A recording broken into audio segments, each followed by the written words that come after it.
Good afternoon. I'm going to give you an update on the current uh, long-awaited trial of the 2002 Bali bombings that took place on October 12th, 2002. This turned out to be the second most deadliest terrorist attack in the world after 9/11. And a lot of people don't know anything really about the Bali bombings because it didn't receive the national attention it does years later, like they do with the 1998 East Africa bombings or the 1992 World Trade Center bombing, and of course 9/11. But this actually killed over 200 people, injured about 220 people. Um, and it was carried out by members of Jemaah Islamiyah, which is basically a terrorist organization out of Indonesia that has links to Al Qaeda. And one such notorious individual, Ridwan Isamuddin, who goes by the name de Hambali, currently is in Guantanamo Bay, being charged for various crimes, including this one. For a little bit of a summary, on October 12th, 2002, at about 11 p.m., a suicide bomber inside Paddy's pub, which is called Paddy's Irish Bar, which was a good local tourist spot for Australians, Irish, English people, detonated a bomb that was hidden in his backpack and caused the entire complex to fall on itself. And survivors actually witnessed, said later that the one thing they heard was a large blast. And the next thing they knew, they were on the ground and they saw the night sky because the roof was actually blown out. But a bigger explosion took place just about less than a minute later, where a white Mitsubishi van that had a complex of bombs inside the van blew up outside I forgot the name of that place, the Sari Club. Sorry, SARI, Sari Club. And it was a open air thatch roof bar, and it was located on the opposite of Paddy's bar. So they were both like on the side of the street. So now, when this happened, the entire block, which had the bar and the club, was completely engulfed in flames. And according to survivors, it looked like something out of a Dante's Inferno.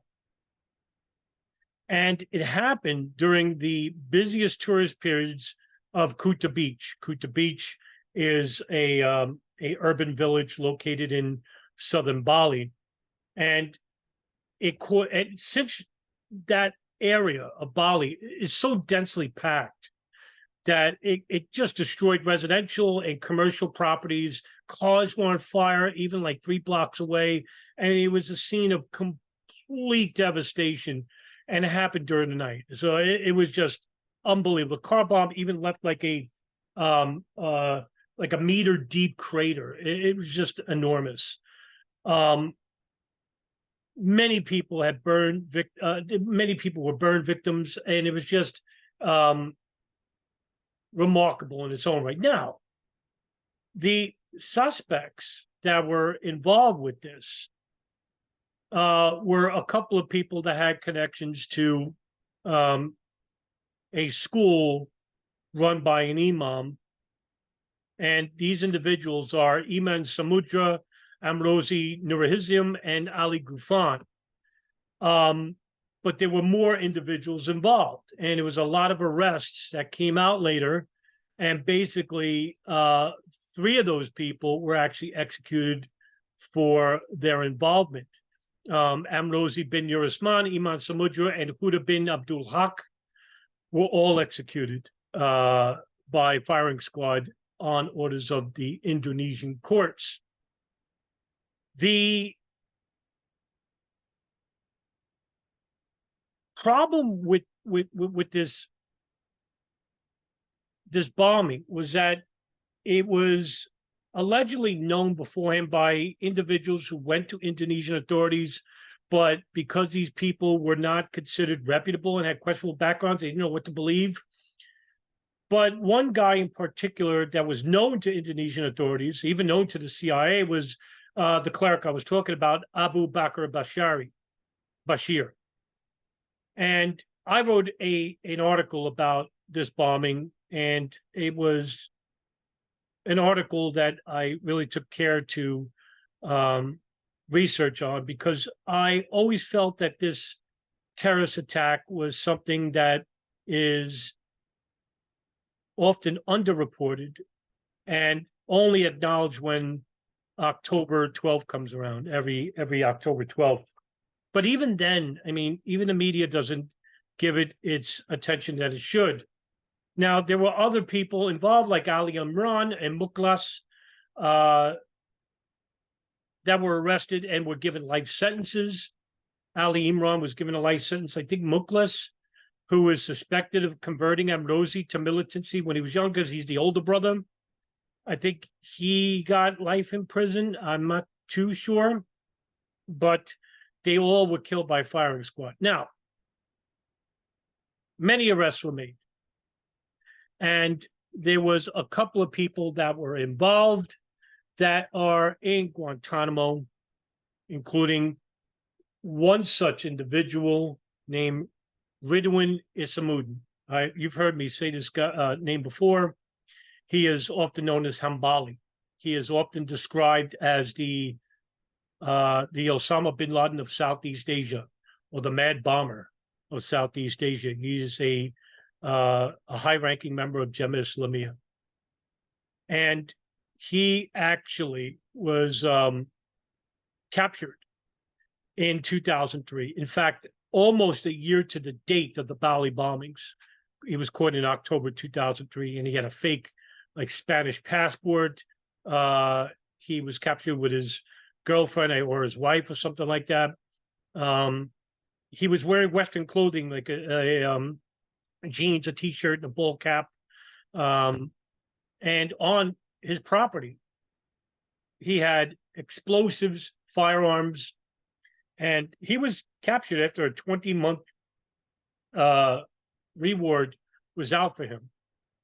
And he was actually tortured, as usual with a lot of these people, all of them, not a lot, all of them, they're tortured at CIA black sites. And this was this is coming from a 2010 Associated report that in March of 2004, Hambali was actually sent to black sites in Morocco. And then he was transferred to Bucharest in Romania. And actually, 2 years later, if I remember correctly, President Bush at the time confirmed that Hambali was being held at a CIA black site. Why I'm mentioning this, because Bush never mentions black sites ever before, and this is the first time. And it's also the first time he ever publicly mentions a detainee at a CIA black site. That's how important this guy is, Ridwan Isamuddin. His wife is in Malaysian custody, and actually he is in Guantanamo. And he basically was told, and this is coming from the 2014 Senate Intelligence Committee report, he was told by his torturers, interrogators, that we can never let you out because the world will know what we have done to you. To me, this is the fascinating and horrifying part of this whole scenario of 9/11, the Bali bombings, the East Africa bombings, the Millennium Plot, is that everyone involved, almost everybody involved with these plots, were either they were captured, renditioned, detained, and tortured.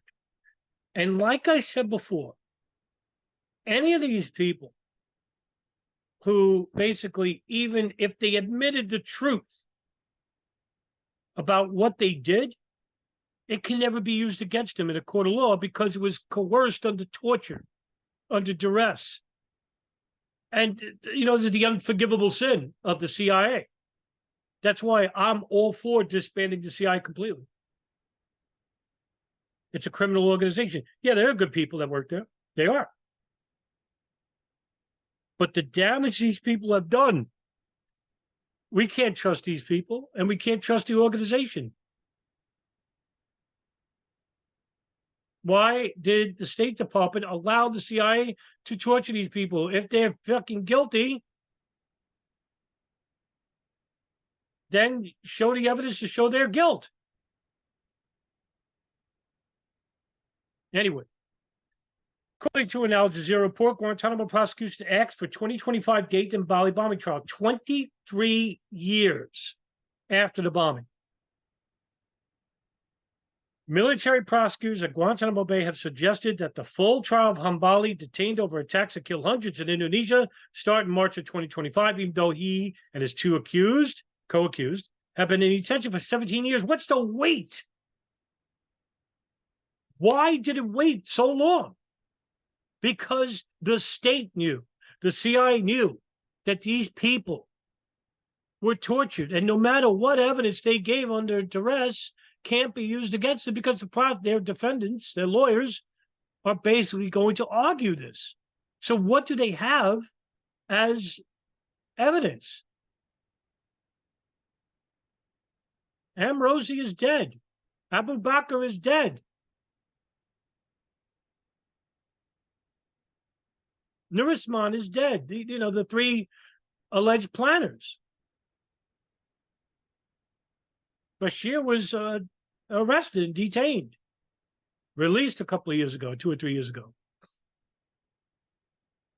Hambali, an Indonesian whose real name is Ensep Nurjaman and Ridwan Samudin, has been held at Guantanamo since 2006, along with his co-accused Malaysian nationals Muhammad Nazir bin Lep, who is a big high-ranking member of Jemaah Islamiyah, and Muhammad Fariq bin Amin.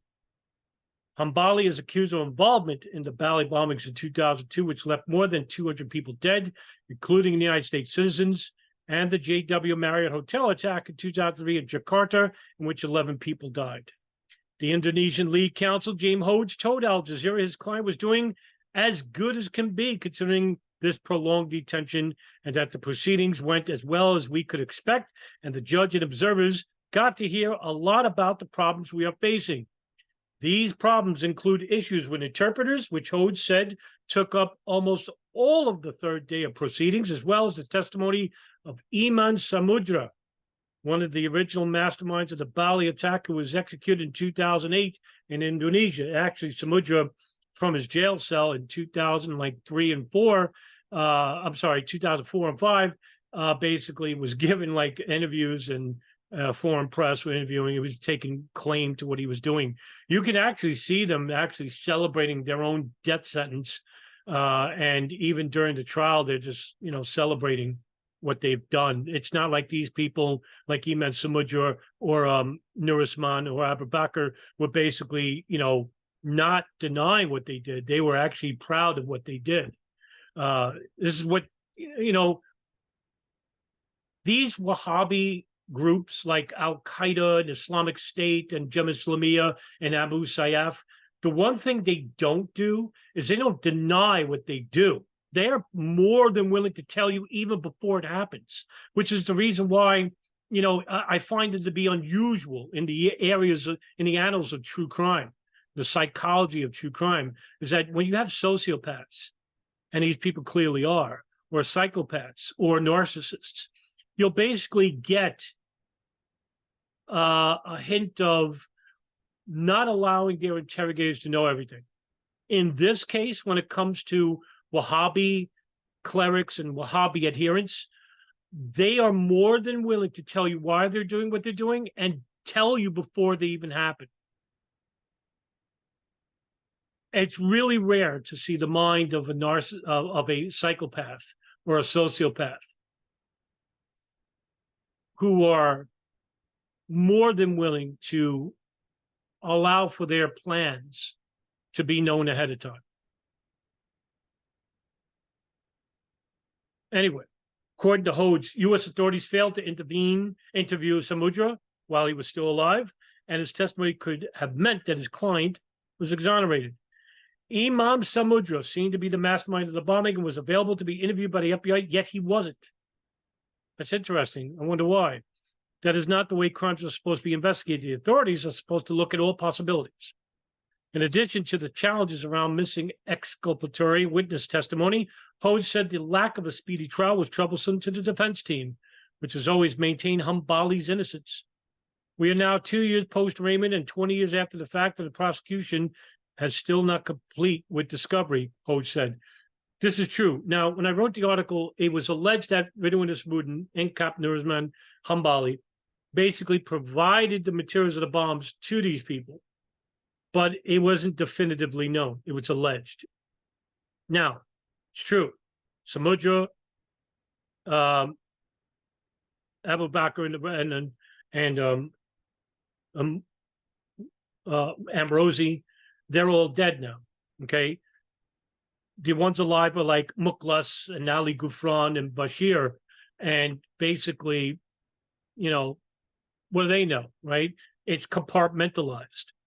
They only know about certain issues like bringing the car or buying the car or buying the products to build the bomb, but they don't know about the master, like the planning and orchestrating of the bomb. One thing about these groups also too is they're compartmentalized. Not everybody's in the know. This way, one area of the operation is safe from the other area. The discovery process is when both sides exchange documents ahead of a trial, and usually the prosecution would provide such material to the defense as soon as a case begins. For Hambali, the official process to bring him to trial began in 2019, but is yet to be completed some 5 years later.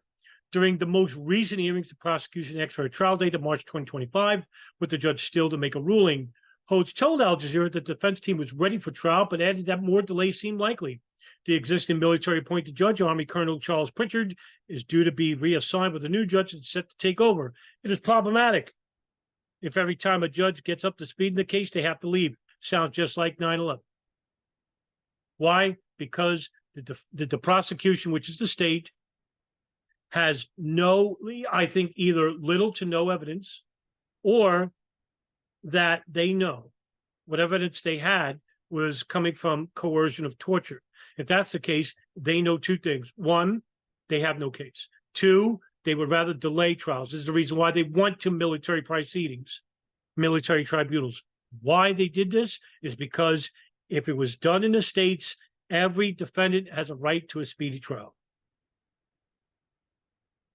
Now, as usual, the very best in the country, Carol Rosenberg of the New York Times, one of the few bright spots in the New York Times, has been keeping up. And I think she is, her and Dan Christensen of Florida Bulldog are just, and Mark Fallon are the best in the country when it comes to up-to-date information regarding what's going on in Guantanamo. Jamiah Islamiyah case at Guantanamo Bay. I will link this into the description. As you can see, up to date, as you can see, the case, the 3 prisoners at Guantanamo Bay are accused of terrorism, murder, and conspiracy involvement in Indonesia 20 years ago as members of Jamiah Islamiyah, an extremist group founded in the 1980s with the goal of establishing an Islamic State in Southeast Asia. And it talks about the trial, in which, as I've read to you from Al Jazeera, prosecutors proposed to hold trial in 2025. Talks about the victims. A total of 213 people were killed in the attacks. The judge in the case, Captain Hayes Larson of the Navy, provided at least the first 2 hearings, starting with Raymond in August of 2021. And of course, the chief Guantanamo judge, Colonel Lanny Acosta Jr., took over as an intern. The defendants, Insap Nurjman, Ridwan Ismuddin, known as Hambali, Mohammed Nazir bin Lep, an accused lieutenant, and talks about him. Mohammed Farid bin Amin, a bagman for the bombings as well. The prosecutors she goes into, the defense teams, the courtroom, and so on. And so these are the latest updates involving the Guantanamo trial case of the 2002 Bali bombing suspects. And as usual, I will link the stories at the bottom of the description. I also linked my article that talks about the Bali bombings in the description. And as usual, if there are any updates relating to 9/11 and the terrorist events surrounding 9/11, I will always keep you up to date without bias and without prejudice. Have a good afternoon, everybody.